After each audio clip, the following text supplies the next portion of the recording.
اللہ تعالیٰ فرماتے ہیں کذالک زینا للمسرفین ما کانوا یعملون، ایسے ہی مزین کر دیا گیا، آراستہ کر دیا گیا ان حد سے بڑھنے والوں کے لیے ان کے اعمال، یعنی ان کی ڈھٹائی کی وجہ سے کہ ذرا سی تکلیف آتی ہے تو گڑ گڑا کے دعائیں مانگتے ہیں، لیکن جب تکلیف رفع ہو جائے تو بھول جاتے ہیں جیسے اللہ کو جانتے ہی نہیں۔ اس وجہ سے اللہ تعالیٰ فرما رہے ہیں کہ ان کے جو کام ہے نا، ان کو لگتا ہے بڑے عقل مندی کے کام کر رہے ہیں، وہی ان کو خوبصورت بنا کے دکھائے جا رہے ہیں۔ اور ہم تم لوگوں سے پہلی بھی بہت سی نسلوں اور قوموں کو ہلاک کر چکے ہیں جب انہوں نے ظلم کی روش اختیار کی تھی، اور ان کے پاس بھی آئے تھے ان کے رسول واضح تعلیمات لے کر، لیکن وہ نہیں لائے تھے ایمان،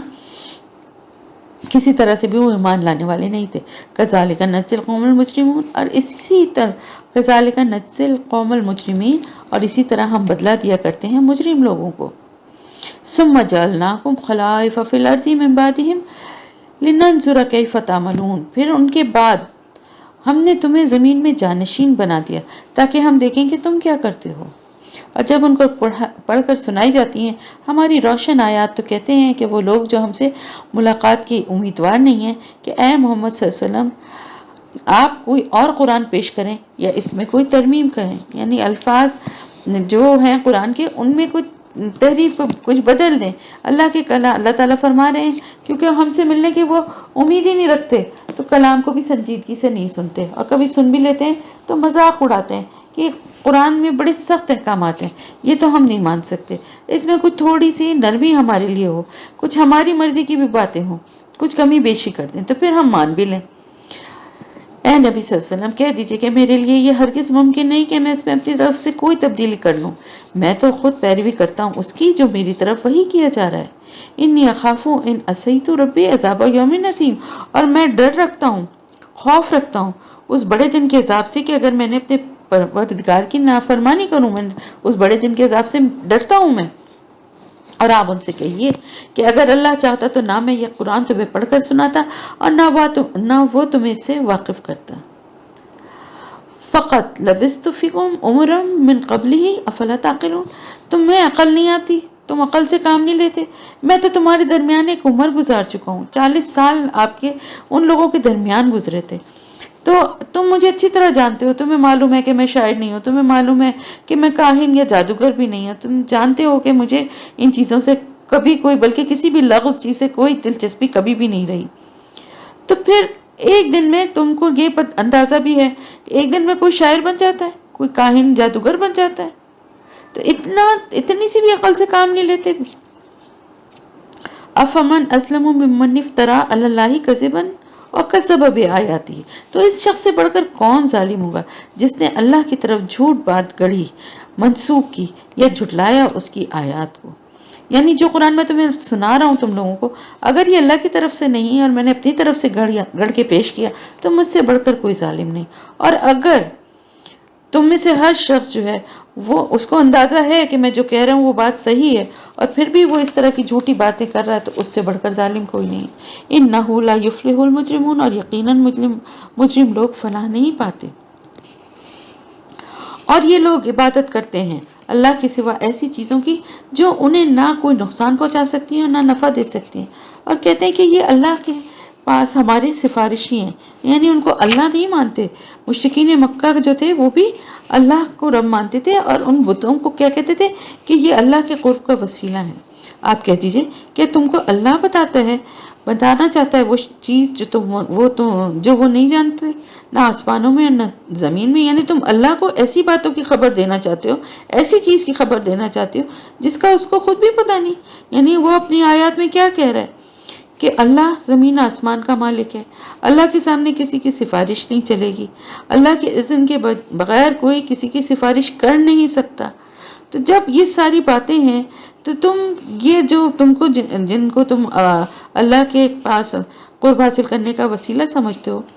تو یہ تم اللہ کو خبر دے رہے ہو کہ یہ اللہ کو بھی یہ بات تم بتا رہے ہو، جن کو اللہ نے یہ مقام دیا ہی نہیں ہے، تم ان کو خود یہ مقام دے کے اللہ کو بتانا چاہتے ہو۔ سبحانہ و تعالی ما یشرکون، بہت پاک ہے وہ اور بلند ہے ان چیزوں سے جن کو وہ اس کا شریک ٹھہراتے ہیں۔ اور نہیں تھے لوگ مگر ایک ہی امت، پھر بعد میں انہوں نے اختلاف کیا، یعنی حضرت آدم علیہ السلام سے جو انسانوں کی نسل چلی تو سب پہلے سب کے نظریہ سب کا ایک ہی تنا، ایک ہی امت تھے،